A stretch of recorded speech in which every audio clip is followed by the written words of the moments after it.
नमस्कार दोस्तों। हम लोग भारतीय राज्य व्यवस्था एवं शासन के से संबंधित आपके UP PCS, lower PCS, GDC, GIC, LT grade आदि में आए हुए प्रश्नों का रिवीजन कर रहे हैं।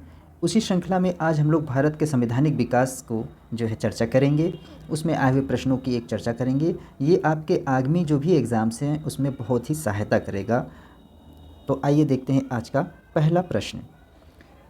निम्नलिखित में से किस अधिनियम के अंतर्गत भारतीय विधान परिषद को बजट पर बहस करने की शक्ति प्राप्त हुई? यानी इससे ये पता चलता है कि भारतीयों को जो है यानी भारतीय विधान परिषद को बजट पर जो है बहस का अधिकार नहीं था, है ना। तो उसको जो है कब से शक्ति प्राप्त हुई है, बहस का कब से शक्ति प्राप्त हुई है? तो भारतीय परिषद अधिनियम 1861 या भारतीय परिषद अधिनियम 1892 या भारतीय परिषद अधिनियम 1909 या भारत शासन अधिनियम 1919।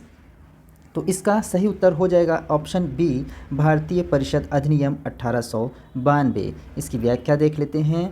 तो 1892 के भारतीय परिषद अधिनियम ने विधान परिषद के कार्यों में वृद्धि की।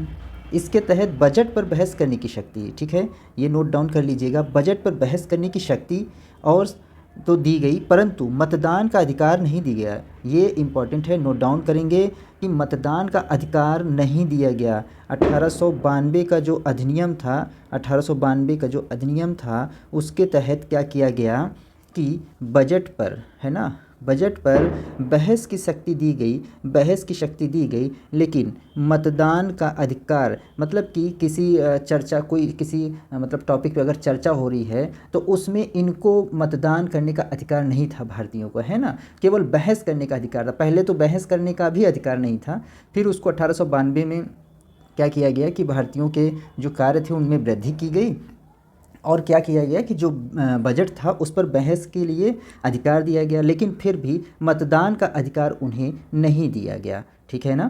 तो ये याद रखेंगे। आगे देख लेते हैं। इस अधिनियम के तहत कार्यपालिका से प्रश्न एवं अनुपूरक प्रश्न पूछने की अनुमति दी गई। ये भी नोट डाउन कर लीजिएगा, कभी कभी ये भी प्रश्न पूछ लेता है, ठीक है। देखते हैं अगला प्रश्न। नेक्स्ट क्वेश्चन है कि निम्नलिखित में से किस अधिनियम में कलकत्ता में सर्वोच्च न्यायालय, ठीक है, कहाँ पर, कलकत्ता में सर्वोच्च न्यायालय की स्थापना का प्रावधान किया गया है या किया गया था, सॉरी। तो ऑप्शन है रेगुलेटिंग एक्ट 1773, पिट्स का भारत अधिनियम 1784, चार्टर एक्ट 1813, चार्टर एक्ट 1833। तो यहाँ पर ऑप्शन ए ठीक हो जाएगा, रेगुलेटिंग एक्ट 1773 में, ठीक है ना। कलकत्ता में सर्वोच्च न्यायालय यानी सुप्रीम जो है कोलकाता कहलाता था तभी, ठीक है ना, कोलकाता। तो वहाँ पर जो है सुप्रीम कोर्ट की स्थापना की गई, किसके द्वारा? तो 1773 के रेगुलेटिंग एक्ट के द्वारा, ठीक है ना, ये याद रखेंगे। तो इसकी व्याख्या थोड़ी सी देखते हैं कि 1773 के रेगुलेटिंग एक्ट में कलकत्ता में सर्वोच्च न्यायालय की स्थापना की गई और सर एलिजा इम्पे, बहुत ही इंपॉर्टेंट, याद रखेंगे, ये क्या थे? ये इसके प्रथम मुख्य न्यायाधीश थे, मतलब कि ये प्रथम जो है सीजेआई थे, है ना। तो सर एलिजा इम्पे, इसको भी नोट डाउन कर लीजिएगा। देखते हैं अगला प्रश्न। अगला प्रश्न है कि निम्नलिखित में से किस एक अधिनियम के द्वारा भारत में संघीय न्यायपालिका की स्थापना की गई है? तो भारतीय परिषद अधिनियम 1861, भारत सरकार अधिनियम 1909, भारत सरकार अधिनियम 1919 या उपयुक्त में से कोई नहीं, ठीक है। तो यहाँ पर कोई भी ऐसा ऑप्शन नहीं है जिसमें भारत में संघीय न्यायपालिका की स्थापना की गई है, तो यहाँ पर ऑप्शन डी ठीक हो जाएगा। अब भारत में संघीय न्यायपालिका की स्थापना कब की गई थी? तो ये 1935 का सरकारी अधिनियम था, भारत सरकार अधिनियम, ठीक ना। 1935 का भारत सरकार अधिनियम के द्वारा जो है भारत में संघ की न्यायपालिका की स्थापना की गई। जब कलकत्ता में पूछेगा, कलकत्ता में जो है सुप्रीम कोर्ट की स्थापना कब की गई, तब वो होगा 1773 का रेगुलेटिंग एक्ट, है ना। कभी कभी ऐसा क्वेश्चन आ जाएगा तो आप फटाक से खाली न्यायपालिका देखे, न्यायालय देख करके फटाक से क्या करेंगे, आप जो है 1773 आप लगा देते हैं। क्यों? क्योंकि वो हमेशा याद रहता है। लेकिन यहाँ पर ध्यान से पढ़िएगा क्वेश्चन, तो यहाँ पर भारत में संघीय न्यायपालिका की या संघीय न्यायालय की स्थापना की बात की गई है, संघीय न्यायालय की स्थापना की बात की गई है भारत में। तो ये 1935 के अधिनियम के द्वारा स्थापित हुआ था, ठीक है ना। इसकी व्याख्या देख लेंगे तो समझ में आएगा। भारत में संघीय न्यायपालिका की स्थापना 1 अक्टूबर 1937 को भारत सरकार अधिनियम के तहत, है ना, 1935 के अंतर्गत की गई थी। ठीक है, कब? 1 अक्टूबर 1937 को भारत सरकार अधिनियम 1935 के तहत की गई थी। इसके प्रथम मुख्य न्यायाधीश सर मॉरिस ग्वेयर थे, है ना, ये भी नोट डाउन करिएगा, कभी कभी पूछ सकता है कि इसके प्रथम मुख्य न्यायाधीश कौन थे, तो सर मॉरिस ग्वेयर हैं। उपयुक्त दिए गए विकल्पों में भारत अधिनियम 1935 नहीं है, इसलिए ऑप्शन डी ठीक है। ठीक है, तो अब आपके लिए एक क्वेश्चन है कि वर्तमान में जो है आपके सीजेआई कौन है, वर्तमान में जो है मुख्य न्यायाधीश कौन है, ठीक है ना, चीफ जस्टिस ऑफ इंडिया कौन है, ये आप हमको कमेंट बॉक्स में बताएंगे। अगला प्रश्न देख लेते हैं। अगला प्रश्न मिलान करने का है, तो कह रहा है कि नियंत्रण परिषद की स्थापना, फिर पूछा है सर्वोच्च न्यायालय की स्थापना, इंग्लिश मिशनरियों की भारत में कार्य करने की अनुमति और गवर्नर जनरल के परिषद में कानूनी सदस्य की नियुक्ति। इधर दिया है आपका नियामक अधिनियम 1773, तो पिट्स का भारत अधिनियम 1784, चार्टर अधिनियम 1813, चार्टर अधिनियम 1833। तो मिलाना शुरू करते हैं हम लोग। तो नियंत्रण परिषद की स्थापना जो है आपका पिट्स इंडिया एक्ट 1784 के तहत हो गया था। ठीक है, यानी पर यहाँ हम लोग नीचे लिखते भी जाएंगे कि ए का क्या मिल रहा है, 2 मिल रहा है। इसके बाद सर्वोच्च न्यायालय की स्थापना की बात कर रहा है, तो ये कब हो जाएगा, तो ये सर्वोच्च न्यायालय की स्थापना की बात कर रहा है कि तो नियामक अधिनियम 1773। ठीक है, भारत में सर्वोच्च न्यायालय की बात करेगा तो 1935 का अधिनियम, याद रखिएगा, है ना, कंफ्यूज नहीं होना है। अब जो है यानी बी का आपका हो गया 1। इसके बाद है इंग्लिश मिशनरियों की भारत में कार्य करने की अनुमति, तो ये आपका 1813 के ही चार्टर अधिनियम से था, यानी सी का हो गया 3। इसके बाद है गवर्नर जनरल में परिषद में कानूनी सदस्य की नियुक्ति, ये आपका 1833 के अधिनियम से हो जाएगा। ठीक है, तो यानी ये हो गया डी का 4। अब देख लेते हैं ऑप्शन में कौन सा सही है, तो ए का 2, बी का 1, सी का 3। ए का 2, बी का 1, तो ए का 2, बी का 1। ठीक है, अब देखिए ऐसा कोई ऑप्शन नहीं मिल रहा है, तो अच्छा एक और तरीका है आपको करने के लिए, मैं बता देता हूँ कि जैसे मान लीजिए आपको एक ही केवल आ रहा है, तो कभी कभी क्या होता है एक ही ऑप्शन मिला देने पर, एक ही मिलान कर देने पर नीचे के जो ये दिया रहता है कूट, वो आपका पूरा का पूरा मिल जाता है। ठीक है, कभी कभी क्या होता है कि 2 को मिला देने पर कूट पूरा हो जाता है। जब क्वेश्चन टफेस्ट बनता है तब आपको वो 3 मिलाने को कहता है, मतलब 3 मिलाने पड़ते हैं, तब जा कर के टफेस्ट होता है। ठीक है ना, और बाकी तो अगर ये 3 मिल जाता है तो लगभग ऐसा होता है कि अगर आपको इन चारों में से कोई भी 2 आ रहा होगा मिलाने को, तो आप जो है इसको 70% है कि आप इसको राइट कर देंगे। ठीक है, तो ये बहुत ही अच्छा क्वेश्चन होता है, इसको गलत नहीं होना चाहिए और ध्यान से थोड़ा थोड़ा आपको इसको पढ़ना चाहिए, है ना। अगला प्रश्न देख लेते हैं। तो केंद्र में द्वैध शासन अधिनियम के अंतर्गत स्थापित किया गया। तो केंद्र में द्वैध शासन कब स्थापित हुआ है, तो 1909 का अधिनियम था वो, या भारत सरकार अधिनियम 1919 था, या भारत सरकार अधिनियम 1935 था, या भारत स्वतंत्रता अधिनियम 1947 था। तो यहाँ पर ऑप्शन सी ठीक हो जाएगा। केंद्र में सेंट्रल में जो है द्वैध शासन की शुरुआत कब हुई, तो 1935 के अधिनियम के द्वारा, यानी ऑप्शन सी ठीक हो जाएगा।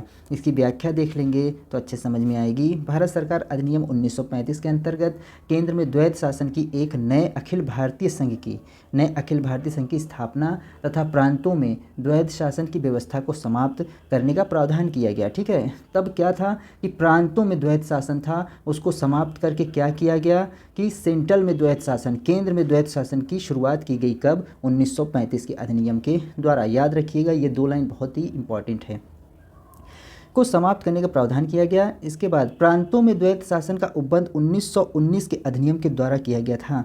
2 यहाँ से फैक्ट देखिए निकल के आ रहे हैं इंपॉर्टेंट। केंद्र में द्वैध शासन की शुरुआत हुई 1935 के अधिनियम के द्वारा, और प्रांतों में द्वैध शासन की शुरुआत कब हुई थी, तो 1919 के अधिनियम के द्वारा, जो कि 1935 के जब केंद्र में द्वैध शासन लागू किया गया तो इसको हटा दिया गया या इसको समाप्त कर दिया गया। किसे, प्रांतों में द्वैध शासन को, है ना। बहुत ही इंपॉर्टेंट है, यहाँ से यहाँ तक तो आप बिल्कुल नोट डाउन करके बिल्कुल अपनी समझ से आप शॉर्ट नोट बनाइएगा। केंद्र में द्वैध शासन के तहत संघीय विषयों को 2 भागों में बांटा गया। ठीक है, केंद्र में जब द्वैध शासन बनाया गया तो यहाँ पर 2 भागों में बांटा गया, एक आरक्षित रिजर्व्ड और एक हस्तांतरित विषय ट्रांसफर्ड सब्जेक्ट। ठीक है, तो भारत राज्य सचिव की परिषद को समाप्त कर दिया गया, और साथ ही साथ क्या किया गया कि भारत का जो राज्य सचिव की परिषद थी उसको समाप्त कर दिया गया। ठीक, तो इतना याद रखेंगे फिलहाल, तो बहुत ही इम्पॉर्टेंट है। और बाकी जब ये पढ़ाएंगे द्वैध शासन के बारे में, जब 1919 का अधिनियम यानी कि जब ये इसका संवैधानिक विकास पॉलिटिकल इसमें संविधान के अंतर्गत मैं पढ़ाऊँगा, तो वहाँ पर आरक्षित विषय क्या थे और हस्तांतरित विषय क्या होते थे ये आपको वहाँ पर बताया जाएगा। देखते हैं अगला प्रश्न। छठा प्रश्न है कि निम्नलिखित में से किस अधिनियम में केंद्र में द्वैध शासन प्रणाली को समाप्त किया है ना। तो केंद्र में द्वैध शासन प्रणाली को समाप्त कब स्थापित किया गया, सॉरी ये बोला है स्थापित किया, मैं यहाँ प्रांत समझ रहा था। ठीक है, देखिए यही होता है, क्वेश्चन अगर ध्यान से नहीं पढ़ेंगे आप तो दिमाग में क्या चल रहा है आपके, तो आप उसी हिसाब से पटाख से ऑप्शन लगा देंगे। ध्यान से पढ़िए प्रश्न को, केंद्र में द्वैध शासन प्रणाली को स्थापित किया गया है ना। तो भारत शासन अधिनियम 1935, भारत शासन अधिनियम 1919, भारत परिषद अधिनियम 1909 या भारत परिषद अधिनियम 1892। तो अभी हम लोगों ने उसको पढ़ा है, तो ऑप्शन ए ठीक हो जाएगा, भारत शासन अधिनियम 1935। और अगर प्रांतों में पूछा जाए तो 1929, तो प्रांतों में 1919 जो है में द्वैध शासन की शुरुआत हुई। और इसको समाप्त कब किया गया, तो जब केंद्र में लागू किया गया तो इसको समाप्त कर दिया गया। ठीक है ना, ये याद रखिएगा फैक्ट। इसकी व्याख्या देख लेंगे, उसकी व्याख्या ठीक है ऊपर हम लोगों ने कर ली है। देख लेते हैं अगला प्रश्न। अगला प्रश्न है 1919 के भारत शासन अधिनियम के अंतर्गत कौन कौन सी प्रमुख विशेषताएं थी। देखिए ये पीसीएस और आईएएस का पैटर्न है आपका, है ना, ये पीसीएस और आईएएस का पैटर्न है। ये आईएएस का पैटर्न है, वैसे 2012 में ये क्वेश्चन आया हुआ है, लेकिन अब यूपी पीसीएस हो या कहीं की भी परीक्षा हो, अब बिल्कुल वो आईएएस के पैटर्न की चीज़ें देने लगे हैं। तो देखिएगा ध्यान से, 1919 के भारत शासन अधिनियम की निम्नलिखित में से कौन सी प्रमुख विशेषताएँ हैं। ठीक है, तो पहला है प्रांतों की कार्यकारिणी सरकार में द्वैध शासन की व्यवस्था। ठीक है, मुसलमानों के लिए पृथक सांप्रदायिक निर्वाचक मंडल की व्यवस्था, या केंद्र द्वारा प्रांतों की विधायिनी शक्ति का हस्तांतरण। तो इनमें से क्या क्या होगा, कोट दिया हुआ है कि केवल एक सही है, मतलब केवल एक जो है इसकी विशेषता है 1919 की, या केवल 2 और 3 है, या 1 और 3 है, या 1, 2 और 3 है। तो यहाँ पर ऑप्शन सी ठीक हो जाएगा। कैसे, क्योंकि प्रांतों की कार्यकारिणी सरकार में द्वैध शासन की व्यवस्था की गई थी, यह भी हम लोगों ने देखा था, यानी एक ठीक हो गया। और दूसरा जो है कि मुसलमानों के लिए पृथक सांप्रदायिक निर्वाचक मंडल की व्यवस्था की गई, तो ये गलत है। ठीक है, इसके बाद केंद्र द्वारा प्रांतों को विधायिनी शक्ति का हस्तांतरण किया गया। ठीक है, प्रांतों को विधायिक शक्ति का हस्तांतरण हुआ, क्यों, क्योंकि वहाँ पर द्वैध शासन की व्यवस्था शुरू की गई थी, है ना। तो इसके बाद यहाँ पर ऑप्शन 3 भी ठीक हो जाएगा, तो ऑप्शन सी सही है। इसकी व्याख्या देखेंगे तो और अच्छे से समझ में आएगा। देखिए, भारत शासन अधिनियम 1919 ब्रिटिश संसद के द्वारा पारित अधिनियम था। ठीक है, 1919 का, जिसका उद्देश्य था भारत शासन में भारतीयों की भागीदारी को बढ़ाना। भारतीय शासन में क्या करना था, भारतीयों की भागीदारी को बढ़ाना। ये तो आप सभी जान ही रहे हैं कि पहले हमारे यहाँ ब्रिटिशों का जो है राज था, है ना, ब्रिटिश शासक हुआ करते, मतलब ब्रिटिश ही जो है यहाँ का संचालन किया करते थे। धीरे धीरे जो है ये तो फिर आज़ादी हम लोगों ने ली है।